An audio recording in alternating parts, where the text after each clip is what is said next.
공산주의 유령은 어떻게 우리 세계를 지배하는가? 제5장 서방에 침투하다.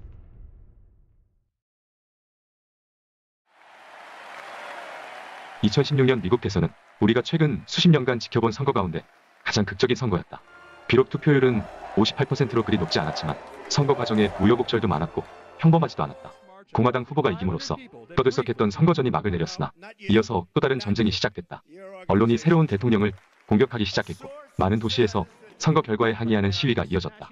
시위 참가자들은 나의 대통령이 아니다는 등의 구호를 외치는가 하면 새로 선출된 대통령을 인종차별주의자, 성차별주의자, 배타주의자, 나치당원이라며 재검표를 요구하고 심지어 탄핵 절차를 밟겠다고 위협하기까지 했다. 시위자들은 시위가 자발적이었다고 거듭 주장했지만 탐사 기자는 누군가가 배후에서 시위를 기획한 결정적인 증거를 밝혀냈다. 뉴질랜드 정치평론가 트레버 루도는 일련의 조사 결과에 근거해 다큐멘터리 포위된 미국 내전 2017을 제작했다. 증언에 따르면 시위를 조직한 것은 좌파 직업혁명가들이었고 이 단체들은 북한, 이란, 베네수엘라, 쿠바 등 사회주의 국가 혹은 독재 국가들과 복잡하게 연계돼 있었다. 그 중에서도 중심 역할을 한 노동자세계당과 자유의 길 사회주의자 기구는 각각 스탈린주의와 마오쩌둥주의를 신봉하는 공산주의 조직임이 밝혀졌다. 루도는 1980년대부터 공산주의 문제를 냉철하게 연구했고 마침내 공산주의의 목표가 미국에 침투하고 전복하는 것임을 발견했다. 각양각색의 공산주의자들이 미국의 교육과 언론을 장악하고 정계와 산업계로 침투하면서 지난 수십 년간 미국 사회는 이데올로기 측면에서 끊임없이 좌편향, 즉 공산독재 방향으로 이동했다. 바로 세상 사람들이 자유세계가 공산진영을 격파했다고 환호하는 동안 공산주의는 서방 주요 국가들의 정치, 경제, 문화, 교육, 언론을 조용히 장악하며 최후의 일격을 준비하고 있었다. 미국은 자유세계의 등대로서 세계경찰이라는 천부적 사명을 짊어지고 있다.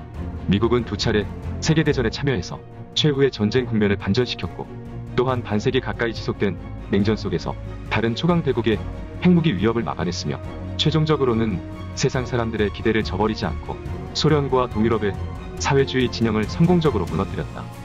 200여 년 전 미국 건국의 아버지들은 서방의 주요 신앙체계와 철학적 이념을 연구하고 신중한 사색과 토론을 거쳐 불후의 정치학 경전인 독립선언과 미국 헌법을 편찬했다. 이 두 개의 기초문헌은 천부인권을 증명할 필요가 없는 명백한 진리로 규정함으로써 종교의 자유와 언론의 자유 원칙을 확립하고 분권을 통해 균형을 잡는 공화제도를 확립했다. 이 두 문헌은 예지가 있는 수많은 정치인 그리고 경건한 신앙을 가진 미국 시민들과 함께 200년간 미국 사회의 평화와 안정, 번영을 보장해왔다.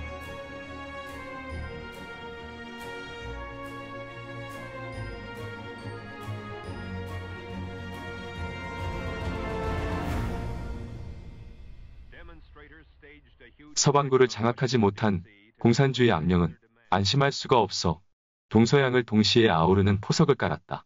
사령은 인간 세상의 대표를 조종해 먼저 대동사회라는 아름다운 비전을 그려놓고 다양한 인간 대리인을 선택한 후 각종 방식으로 궤변과 삿된 설을 퍼뜨리며 극히 교활하게 인류를 회멸하는 계획을 실행하였다. 공산주의 악령은 소련과 중국에서는 정권을 탈취해 사륙하는 방식으로 전통 문화를 파괴하고 도덕을 타락시켜 최후에는 인류를 회멸하려 한다. 한편 서방에서는 변화무쌍한 사기 수법으로 침투해 종교와 문화를 변이시키고 정치, 경제, 사회 조직을 통제함으로써 궁극적으로 인간을 타락시켜 회멸하는 목적을 달성하려 한다.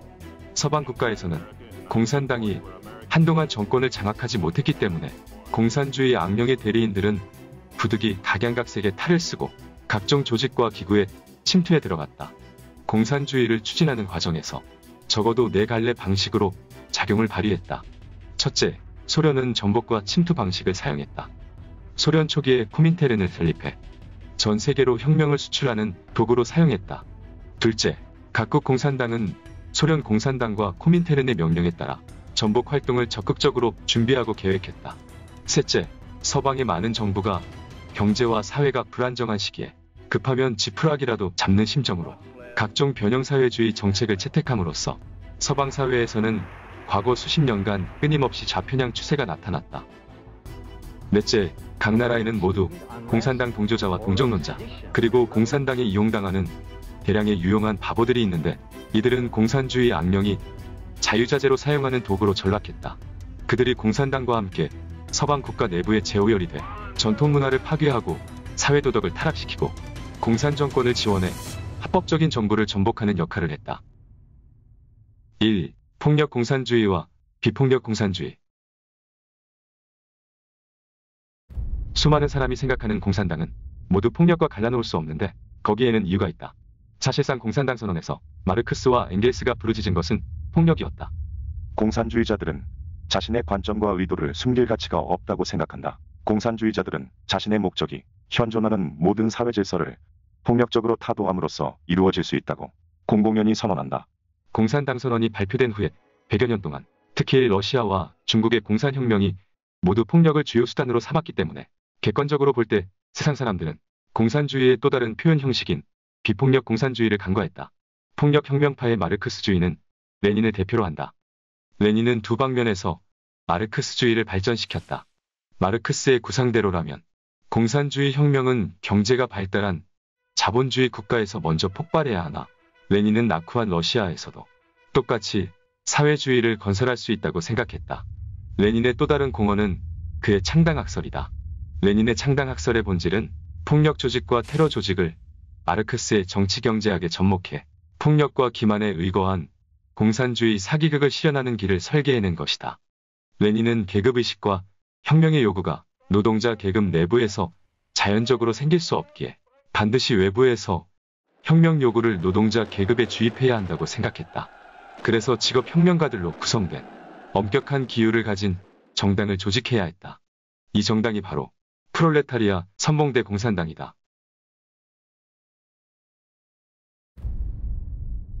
마르크스가 죽고 나서 그 이름에 영국에서는 점진적인 방식으로 사회주의를 실현하는 단체 페이비언협회가 탄생했다. 페이비언이라는 이름은 도피와 지연 전술로 유명한 고대 로마 장군 파비우스 막시무스에서 유래했으며, 페이비언협회의 상징은 양가죽을 쓴 늑대다. 페이비언 리뷰의 첫 번째 간행물의 표지에 이런 글이 적혀 있다. 파비우스 막시무스가 한니발에게 쓴 작전처럼 많은 사람이 파비우스를 시간만 끈다고 책망했지만 그는 여전히 극도의 인내심을 가지고 때를 기다린다. 일단 때가 오면 파비우스처럼 전력을 다해 출격해야 한다. 그러지 않으면 공연히 한바탕 기다렸다가 헛수고만 하는 것이다. 페이비언협회는 평화적 점진적 사회주의를 표방했다. 그래서 곳곳에 구멍을 뚫는 침투 전략을 창안해냈다. 페이비언협회는 자기 구성원들의 활동을 제한하지 않았다. 그뿐만 아니라 그들로 하여금 내각 총리, 고위 행정관료, 대기업가, 대학총장, 주교 등 중요 인물들의 수행원이 되도록 격려하거나 그들을 받아들이는 데 동의하는 단체들에 가입시킨 후 그 경로를 통해 그들의 사상을 의사결정권이 있는 인물들에게 주입했다. 페이비언협회 설립자인 시드니 웨브는 말했다. 우리는 우리가 말하는 소위 침투 정책을 굳게 믿는다. 즉 우리는 사회주의 사상과 사회주의 계획을, 사회주의를 완벽하게 신봉하는 사람들의 사상에 주입할 뿐만 아니라 우리와 견해가 다른 사람들의 사상 속에도 동시에 주입해야 한다. 우리는 전력을 다해 자유당이나 급진주의자들 속에서 이런 선전을 진행할 뿐만 아니라 보수당 사람들 속에서도 이런 선전을 진행한다. 노동조합 운동가와 합작주의자들 속에서도 이런 선전을 진행하고 고용주, 금융가들 속에서도 이런 선전을 진행한다. 기회만 있으면 우리는 우리의 방향에 부합하는 이념과 계획으로 그들을 공격한다. 페이비언협회 구성원 중에는 청년 지식인이 많았는데 그들은 가는 곳마다 연설을 하고 서적, 잡지, 소책자를 출판해 사회적으로 큰 영향을 끼쳤다. 20세기가 되자 페이비언협회 구성원들은 정당 활동에도 참가하기 시작했다. 페이비언협회의 4대 구성원 중 한 명인 시드니 웨브는 갓 설립된 노동당 전국집행위원회의 페이비언 대표가 됐다. 그는 노동당 당원 초안과 당령 초안을 작성하고 각 정책을 지도하면서 페이비언 사회주의가 당의 지도 사상이 되도록 노력했다. 페이비언협회는 미국에서도 영향력이 매우 크다.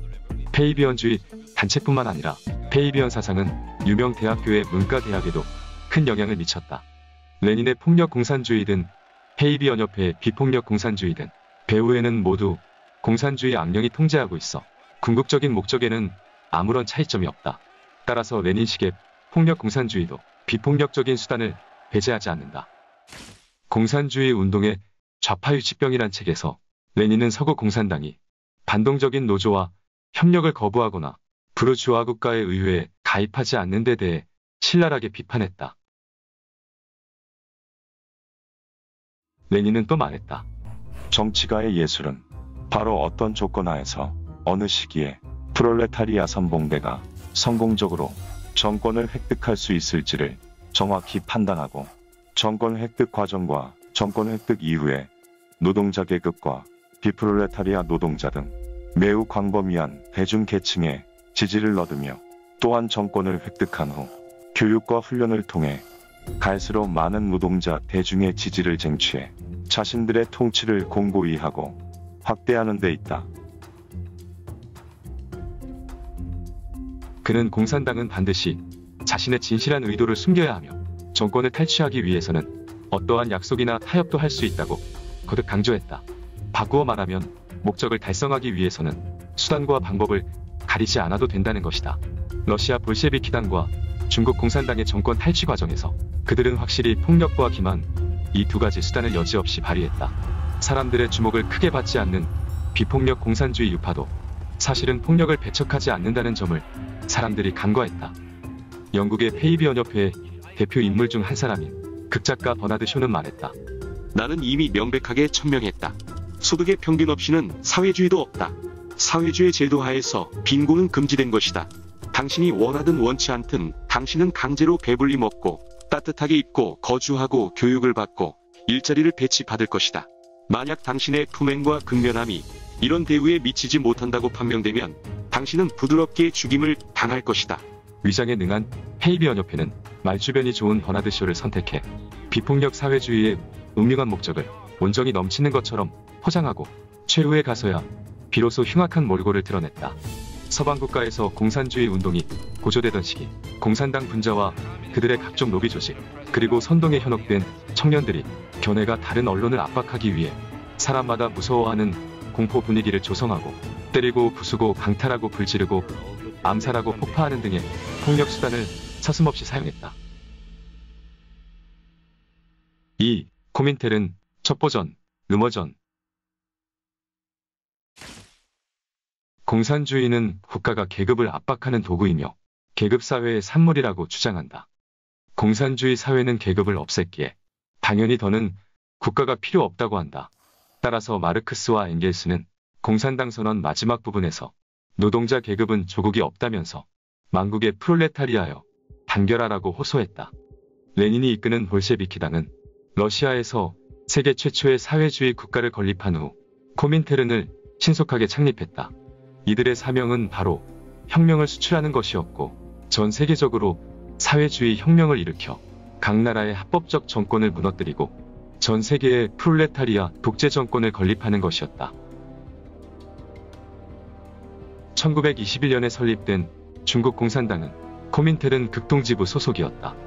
사실 중국 공산당뿐만 아니라 세계 대다수 국가의 공산당은 모두 코민테른의 명령을 따르고 지원과 교육을 받았다. 소련 공산당도 그들의 방대한 제국을 배경으로 세계 각국에서 급진주의자들을 모집해 직업혁명가로 양성하고 각국에서 전복 활동을 진행하게 했다. 1919년에 설립된 미국 공산당도 코민테른과 소련 공산당의 명령에 따르는 공산당 조직이다. 미국 공산당은 100년 가까운 역사가 있음에도 많은 당원을 보유한 큰 정당이 되지 못했다. 하지만 미국에서 여전히 상당한 영향력을 발휘한다.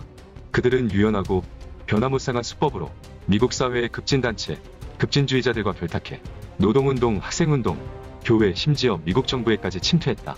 미국 반공운동의 선구자 프레드 슈워츠 박사는 1961년에 다음과 같이 주장했다.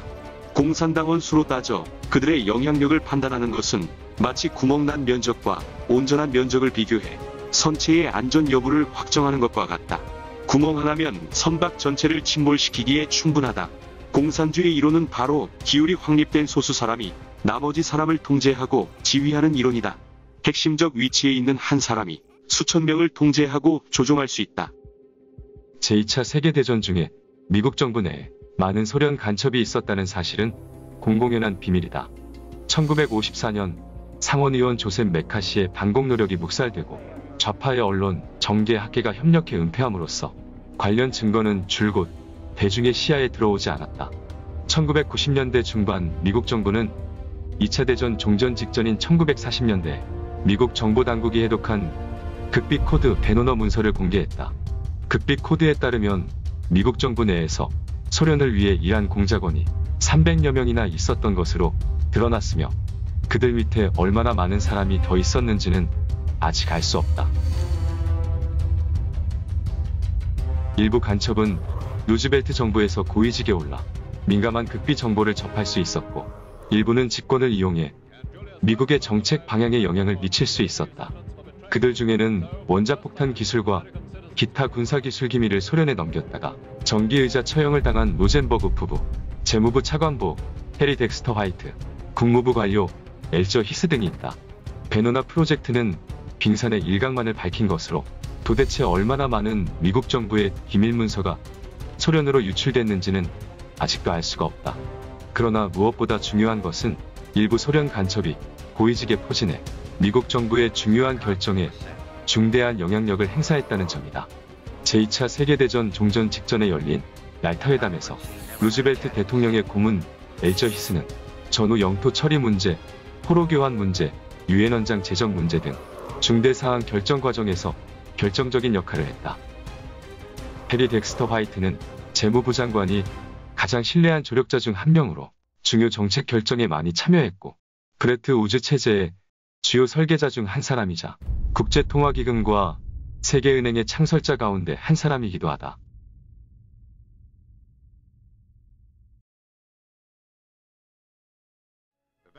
(1941년에) 국민당을 옮기며 공산당 지하당원 지차오딩을 재정부 고위 관료로 임명하게 한 사람이 화이트인데 이 지차오딩이 국민정부를 도와 설계한 금원권 개혁이 국민당 정부의 신용을 실추시켰다.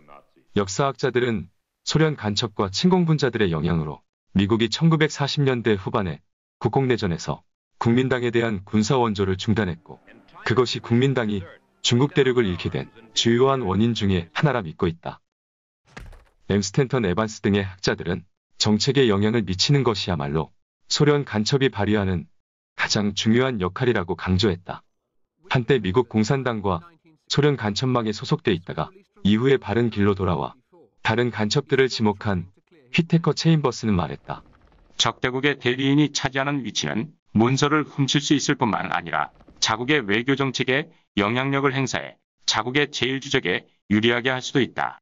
이는 일부 특별한 순간은 말할 것도 없고 수없이 많은 일상적인 의사 결정에도 반영된다.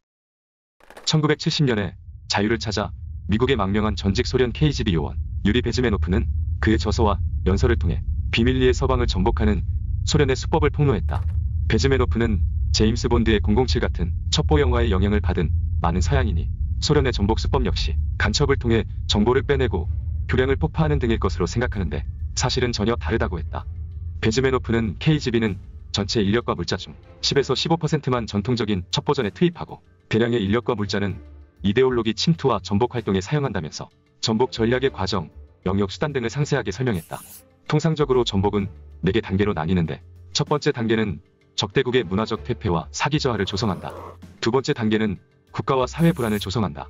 세 번째 단계는 위기를 조성하는데 위기는 3가지 국면을 초래할 수 있다. 즉 내전, 혁명 또는 외적의 침입이다. 이 위기 때 공산당은 4번째 단계를 시작하는데 바로 이 기회를 틈타 정권을 탈취하고 나아가 국면을 안정시켜 일당 독재국가를 만든다. 베즈메노프의 견해에 따르면 공산당의 침투 목표는 주로 3대 영역이다. 사상 영역, 권력기구 영역, 사회생활 영역이 바로 그것이다. 사상 영역은 종교, 교육, 언론, 문화 등을 포함한다. 권력기구 영역은 정부, 법원, 경찰, 군대, 외교기구 등을 포함한다. 사회생활 영역은 가정, 의료, 건강, 종족, 의사관계 등을 포함한다. 베즈메노프는 평등의 관념을 예를 들어 공산당이 어떻게 문화 침투를 통해 한 걸음 한 걸음씩 사회 불안을 조성하고 혁명의 적기를 만들어내는지를 설명했다. 첩보원들은 각종 방식으로 절대 평균주의를 선전하며 사람들이 자신의 정치 경제 상황에 불만을 품게 한다. 불만이 커지면 생산성에 영향을 미치고 노사관계에 영향을 미쳐 연쇄 파업과 경기 침체 등을 초래한다. 따라서 사회가 불안해지고 점점 많은 사람이 급진적으로 변해 권력 투쟁을 벌이게 된다. 전면적인 위기가 폭발하면서 혁명 또는 외국 침략의 기회가 무르익게 된다. 1978년 서방으로 망명한 전 루마니아 해외 정보국 최고 책임자인 이온 미하이 파체파는 구소련과 동유럽 공산당 국가들의 대규모 심리전, 루머전 책략을 전면적으로 폭로했다.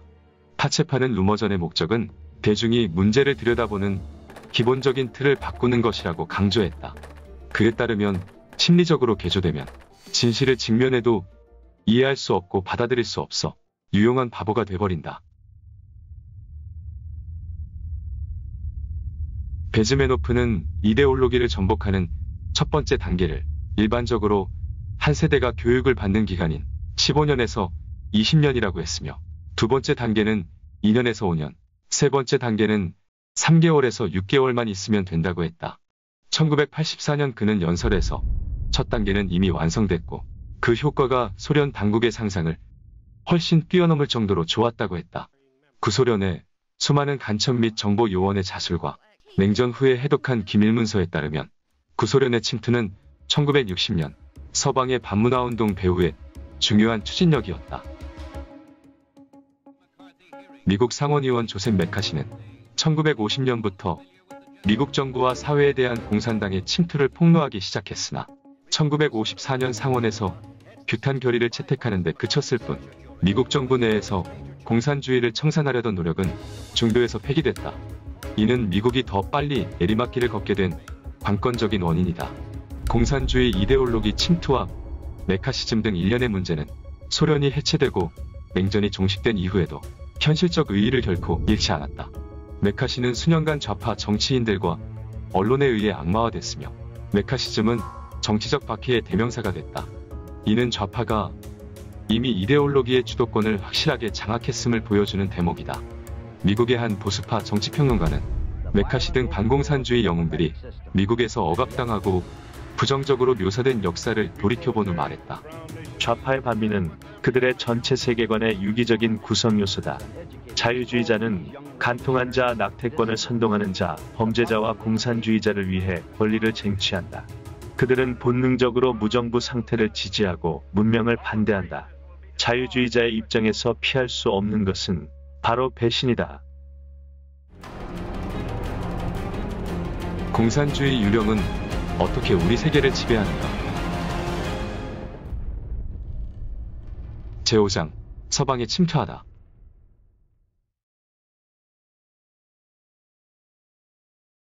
3. 루스벨트 뉴딜 정책에서의 진보주의. 1929년 10월 24일 검은 목요일 뉴욕 증시가 무너졌다. 위기는 금융, 재정 분야에서 시작돼 경제 전반으로 퍼졌고 주요 서방 국가도 재난을 모면하지 못했으며 실업률은 25%대에 이르렀다. 전 세계 실업자는 3천만 명이 넘었고 소련을 제외한 주요 공업국의 공업 생산률은 평균 27%나 감소했다. 1933년 초 루스벨트는 임기 시작 후 100일 동안에 구제, 부흥, 개혁이란 주제를 둘러싸고 여러 가지 법안을 잇따라 내놓았고 정부의 경제 개입 비중을 높였다. 국회는 긴급은행법, 농업조정법, 전국산업부흥법, 사회보장법 등의 법안을 제정했다. 제2차 세계대전이 발발한 뒤 뉴딜 정책은 거의 끝났지만 이때 생긴 일부 제도나 기구들은 지금도 여전히 영향을 미치고 있다. 루스벨트가 반포한 대통령령의 수는 그 이후 20세기 모든 대통령이 반포한 대통령령의 총합을 초과한다.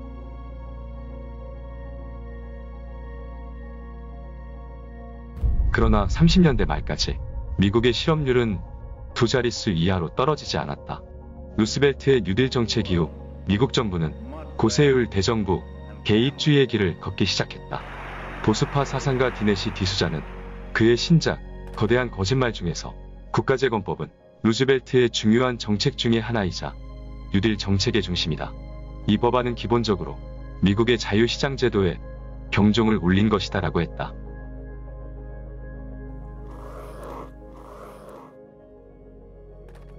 역사학자 짐 파웰은 루스벨트 뉴딜 정책의 효과가 어떻게 기대에 어긋났는지 충분한 역사 자료를 통해 증명한 바 있다. 즉 뉴딜 정책은 공산주의의 영향을 받았고 사회보장법은 실업률을 높였으며 고세율은 건강한 기업 경영 방식을 파괴했고 노동법은 실업을 초래했다는 것이다. 노벨경제학상 수상자 밀턴 프리드먼은 그의 저서에서 파웰은 뉴딜 정책이 침체된 경제가 회복하는 데 악영향을 미쳤고 실업을 연장하고 가중했으며 더욱 침략적이고 비싼 정부를 위한 조건을 마련했음을 확실하게 증명했다고 칭찬했다. 1963년 케네디 대통령이 암살당한 뒤 출범한 린든 존슨 정부는 빈곤과의 전쟁과 위대한 사회정책을 폈다. 존슨은 극히 짧은 기간에 1년의 대통령령을 반포하고 관련 법률을 제정해 새로운 정보기구를 설립하는 한편 복지 예산을 늘리고 세수를 늘려 정부의 권한을 급격히 확대했다. 흥미로운 것은 존슨 대통령의 시행 조치와 1966년 발간된 미국 공산당 신강령이 거의 판박이라는 것이다. 미국 공산당 당수 거스홀은 이 강령을 이렇게 해석했다. 공산당은 위대한 사회에 대한 태도를 한마디로 요약할 수 있다. 즉 같은 침대에서 자는 두 사람이 다른 꿈을 꿀 수 있다는 것이다. 우리 공산당원은 위대한 사회의 모든 조치를 지지한다.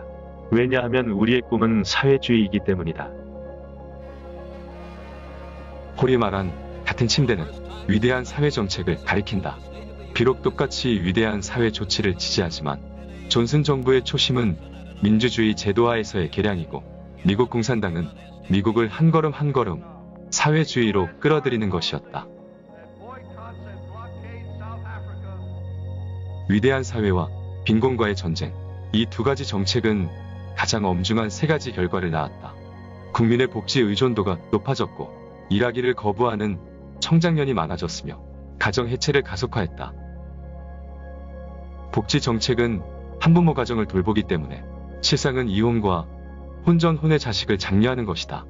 전체 신생아 중 혼외 출생아 비율이 1940년에는 3.8%였는데 1965년에는 7.7%로 높아졌고 위대한 사회개혁이 시작된 지 25년이 되던 1990년에는 28%까지 상승했고 2012년에는 40%까지 치솟았다. 가정 해체는 일련의 사회적 결과를 가져왔다.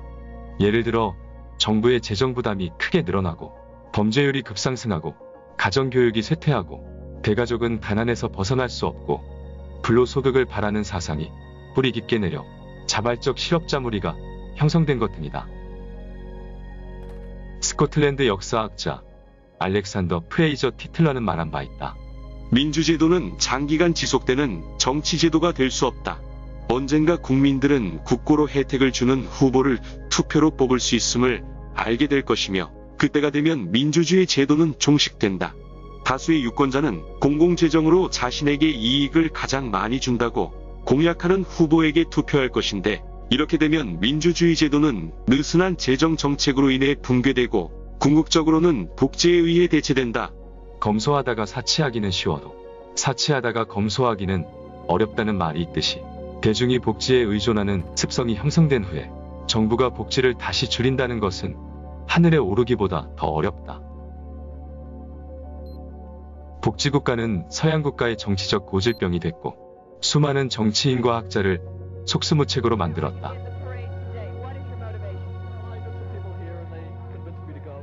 1970년대 이후부터 극좌파들은 미국 민중이 경계하는 혁명적인 용어를 포기하고 더 중성적인 색채를 띤 자유주의와 진보주의라는 용어로 대체해 사용했다. 공산당 국가에서 생활했던 사람들은 후자가 생소하지 않을 것이다. 진보는 줄곧 공산당이 공산주의를 상징하는 은어로 사용했다. 예를 들어 진보운동은 공산주의 운동을 가리키고 진보 지식인은 친공분자 혹은 아예 지하당원을 가리킨다. 자유주의든 진보주의든 그것의 본질은 다르지 않다. 이는 모두 사회주의와 공산주의의 대명사일 뿐이다.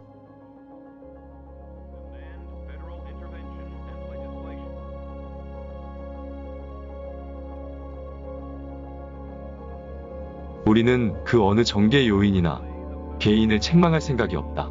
복잡다단한 역사의 변화 속에서 정확한 분석과 판단을 내리는 것은 지극히 어려운 일이다. 역사의 페이지를 한 장 한 장씩 펼쳐보면 우리는 20세기 초부터 공산주의의 악령이 동서방에서 동시에 손을 쓰기 시작했음을 뚜렷이 볼 수 있다. 동양에서 폭력혁명이 일어난 동시에 서방 국가의 정부와 사회 전반이 공산주의의 영향을 받아 점차 좌편향으로 기울었다.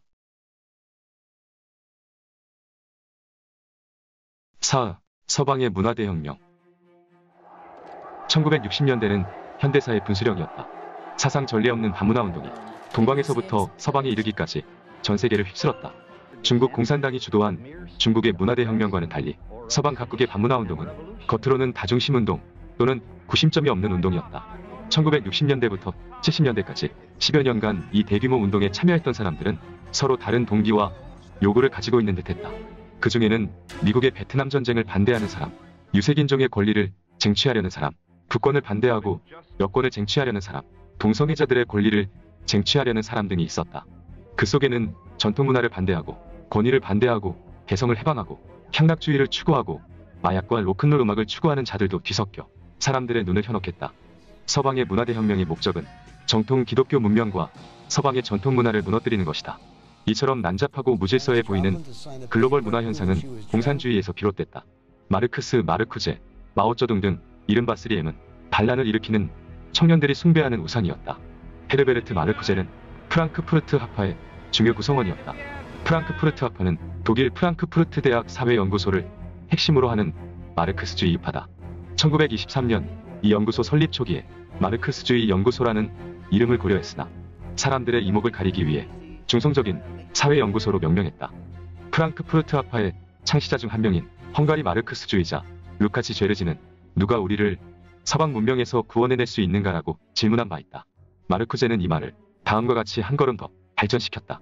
서방은 그와 접촉하는 모든 문명과 문화를 겨냥해 인종말살 범죄를 저질렀다.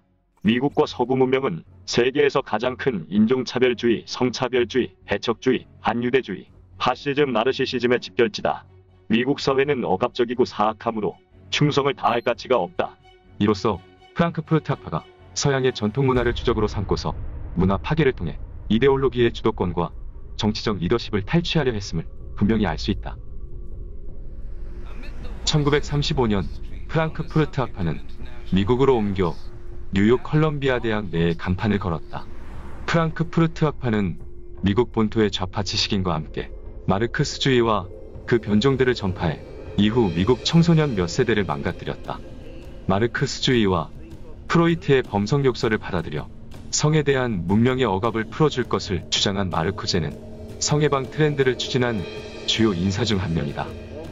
마르쿠제는 자유와 해방을 얻으려면 반드시 인간 본능에 대한 자본주의 사회의 과도한 억제를 해지해야 하며 이를 위해서는 반드시 모든 전통적인 종교와 도덕 질서와 권위를 반대해 전 사회를 무절제한 향락을 누리면서 일할 필요가 없는 유토피아로 만들어야 한다고 생각했다. 마르쿠제의 대표 작품 에로스와 문명은 프랑크푸르트 학파의 방대한 저서들 속에서 중요한 위치를 차지하고 있는데 그 이유는 두 가지다. 하나는 이 책에서 마르쿠제는 마르크스 사상과 프로이트 사상을 결합해 마르크스의 정치 경제적 비판을 신마르크스주의의 문화심리 비판으로 바꾸었다는 점이다. 다른 하나는 이 책이 프랑크푸르트 학파와 청년 독자 사이에 가교가 돼 반항 철학을 직접 1960년대의 반항운동으로 전환했다는 점이다. 마르쿠제는 다음과 같이 말했다. 다이 한 차례 문화혁명이라고 할 수 있다. 왜냐하면 이 항의가 겨냥한 것은 기성사회의 도덕을 포함한 문화체계 전체이기 때문이다.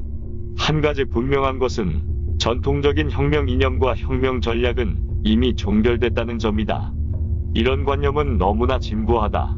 우리는 반드시 분산하는 방식으로 이 체계를 사분오열시켜야 한다. 프랑크푸르트 학파의 어렵고 난해한 이론을 이해할 수 있는 반항적인 청년은 몇 안 됐으나 마르쿠제 사상의 취지는 간단명료했다. 즉 반전통 반권위 반도덕으로 치닫고 성마약 로큰롤에 무절제하게 빠지며 전쟁하지 말고 사랑하라는 것이다. 모든 권위와 규범에 대해 아니오라고만 말하면 고상한 혁명 사업에 참여한 셈이다. 이러한 감각적이고 자기만족적인 혁명은 얼마나 싸고 간편한가. 반드시 강조할 것은 비록 많은 반란 청년이 자발적이었지만 가장 급진적이며 운동의 최선두에 선 학생 지도자들은 국제 공산주의의 통제를 받았다는 점이다.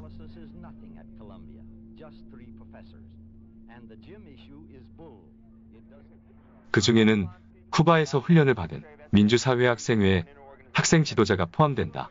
학생들의 항의 운동은 공산주의 단체가 직접 추진한 결과였다. 민주사회학생회에서 분리돼 나간 극좌익 단체 웨더맨은 1969년에 발표한 성명에서 말했다. 아시아, 아프리카, 라틴 아메리카의 혁명적 인민과 미국을 비롯한 제국주의의 모순은 현재 세계의 주요 모순이다. 이 모순이 발전함으로써 전 세계 인민이 미 제국주의와 그 앞잡이를 반대하는 투쟁을 촉진했다.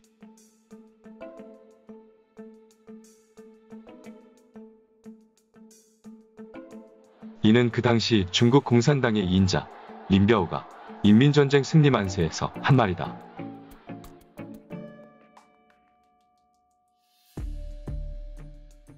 문화대혁명이 중국 문화와 사회에 불가역적인 파괴를 조성한 것처럼 서방사회 문화를 전복한 반문화운동도 마찬가지로 보기만 해도 끔찍했다. 첫째, 그것은 많은 비주류 문화, 하층 문화, 변이 문화를 주류 문화로 만들었다. 성해방, 마약, 로큰롤은 청소년의 도덕적 관념을 빠르게 잠식했고 그들에게 신을 반대하고 전통을 반대하고 사회를 반대하는 잠재적인 타락 역량을 길러줬다. 둘째, 길거리 혁명의 선례를 만들어 폭넓은 반사회, 반미 사고방식을 키워 이후의 길거리 혁명을 위한 선례를 남겼다. 셋째, 1960년대 젊은이들은 길거리 혁명이 좌절된 후 대학, 연구소에 들어가 석박사 과정을 마치고 나서 미국 사회의 주류인 교육계, 언론, 정계, 상공업계에 진입해 마르크스주의의 세계관과 가치관을 체제 내로 끌어들임으로써 한 차례 미국 사회를 휩쓰는 비폭력 혁명을 일으켰다. 1980년대 이후 미국 사회의 주요 언론, 대학교, 할리우드는 대부분 좌파의 본거지가 됐다. 레이건 대통령 재임 시절 정계에서 좌편향 분위기를 약간 되돌려 놓았으나 1990년대 이후에는 정책이 다시 좌편향으로 돌아서서 최근 정점에 달했다.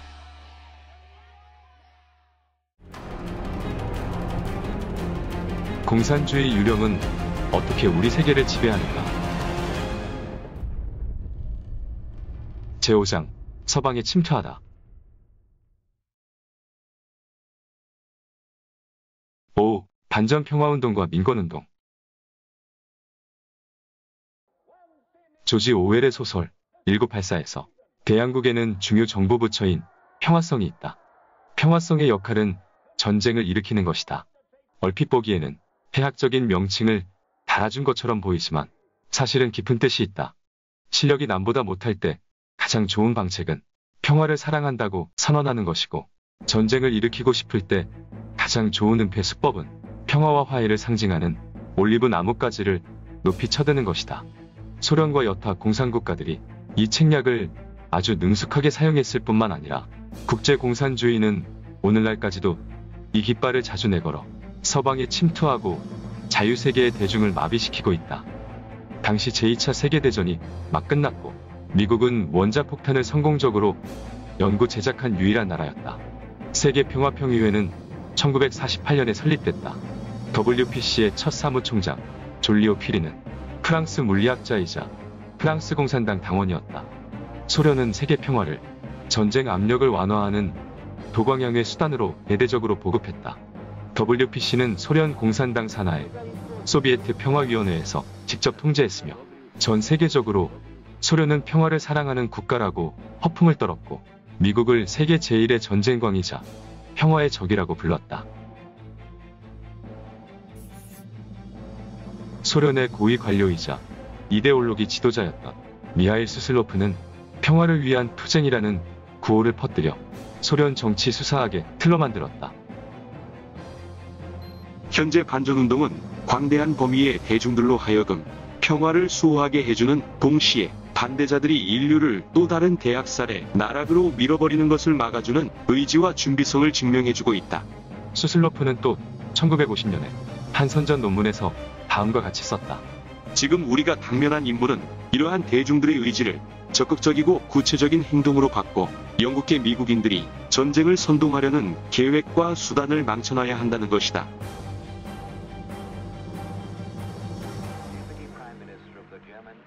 세계 평화는 공산주의가 자유세계를 겨냥한 여론전의 전초 기지가 됐다. 소련은 세계노동조합연맹, 세계청년연합, 국제여성연합, 국제기자연맹, 세계민주청년연맹, 세계과학자협회 등 대량의 조직단체를 육성했다. 소련 체제를 반대했던 인권변호사 블라디미르 부코브스키는 1982년에 자신의 책에서 다음과 같이 썼다. 우리 9세대 사람들은 1950년대에 있었던 길거리 행진과 반전 집회, 탄원서 제출 등의 일들을 아직도 생생히 기억하고 있다.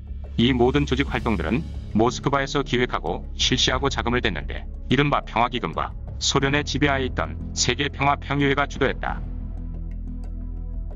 미국 공산당 서기 거스홀은 이에 즉각 호응하면서 말했다. 평화를 위한 투쟁을 확대할 필요가 있으며 더욱더 많은 사람을 참여시키고 그것이 모든 지역사회, 국민단체, 노동조합, 교회, 가정, 거리, 대중집회지의 주관 심사가 되게 해야 한다. 냉전 시기의 반전평화운동은 세 번의 고조가 나타났다. 첫 번째는 1950년대 초에 등장했고 두 번째는 1960년에서 70년대 베트남 전쟁 때 나타났다. 소련 정보기구 대령 출신으로 1992년에 미국으로 망명한 스타니슬라프 루네프의 증언에 따르면 베트남 전쟁에서 소련이 서방의 반전선전에 쏟아부은 돈은 북베트남에 지원한 군사경제 비용의 2배에 달했다. 그는 GRU와 KGB가 미국을 비롯한 거의 모든 국가의 반전운동과 반전단체들을 지원했다고 했다. 베트남 전쟁 반대운동에 참여했던 전 마르크스주의자 로널드 라도시는 말했다. 반전운동의 진짜 의도는 결코 전쟁을 끝내는 것이 아니라 반전 정서를 이용해 미국 내 새로운 혁명을 만들어내는 사회주의 운동이다. 세 번째는 1980년대 초에 미국이 서유럽에 중거리 핵무기를 배치할 때 나타났다. 유럽의 평화 반핵 운동은 비록 소련과 미국에 동시에 핵무기를 제한할 것을 요구했으나 소련은 결코 어떠한 국제조약도 준수한 적이 없었다. 미국 상원 사법위원회가 1955년에 진행한 연구 결과에 따르면 소련은 설립 후 38년간 전 세계 각 나라와 1000건에 달하는 양자 및 다자 조약을 체결했지만 거의 모든 조약을 위반했다. 미국과 소련 간의 냉전과 테러와의 전쟁을 거치며 공산주의 조직이나 좌파 극단주의자들은 미국의 반전 시위를 주요하게 이끌었다. 공산주의자들은 또한 미국의 시민권 운동에도 끊임없이 개입했다. 1920년대 말부터 미국 공산주의 노동자당은 흑인 혁명에 거대한 잠재력을 발견했다. 그들은 흑인이 모여 사는 남부에서 소비에트 흑인 공화국을 수립할 것을 호소했다. 1934년에 출판한 공산주의 선전책자 소비에트 미국의 흑인은 남부 흑인의 인종혁명과 프롤레타리아 혁명을 결합해야 한다고 주장했다. 미국의 1960년대 민권운동은 소련 공산당과 중국 공산당의 지지를 받았다. 흑인 민권운동 가운데 가장 폭력적인 색채를 띤 조직인 혁명행동운동과 마오쩌둥주의의 검은 표범당, 블랙팬서 등은 모두 중국 공산당의 지지를 받거나 직접적인 영향을 받았다. 1965년 여름 로스앤젤레스에서 마치 흑인 폭동이 일어나는 등 흑백 인종 갈등으로 미국은 큰 혼란을 겪기도 했다. 한때 미국 공산당에 가입하고 모스크바에 가서 훈련을 받은 흑인 레오나르도 패터슨은 미국 공산당을 탈퇴한 후 흑인들의 폭동과 소동은 소련 공산당의 강력한 지지를 받았고 본인은 미국 공산당 총서기 거스홀과 함께 모스크바에 가서 훈련을 받은 적이 있다고 증언했다. 블랙팬서는 형식에서 내용까지 모두 중국 공산당을 따랐는데 내세운 슬로건은 권력은 총구에서 나온다. 모든 권력은 인민에게 속한다였고 마오 주석 어록은 필독서였다. 중국 공산당과 마찬가지로 블랙팬서는 폭력혁명을 주장했다. 블랙팬서의 지도자였던 엘드리지 클리버는 1968년에 다음과 같이 예언했다. 대학살이 곧 도래할 것이다. 흑인 해방의 폭력 단계가 도래하면 널리 알려질 것이다. 총성과 선열 속에서 미국은 붉게 물들게 될 것이다. 시체는 거리에 더미로 쌓일 것이다. 수많은 흑인 집회에서 참가자들은 홍보서를 흔들었다. 회의 현장의 붉은 바다는 중국에서 비슷한 시기에 목격된 광경과 놀랄 정도로 흡사했다. 민권운동의 아주 많은 요구 사항이 주류 사회에 받아들여졌으나 급진적인 흑인혁명 조직은 사라지지 않았고 최근에 흑인의 목숨도 소중하다는 운동 중에서 다시 출현했다.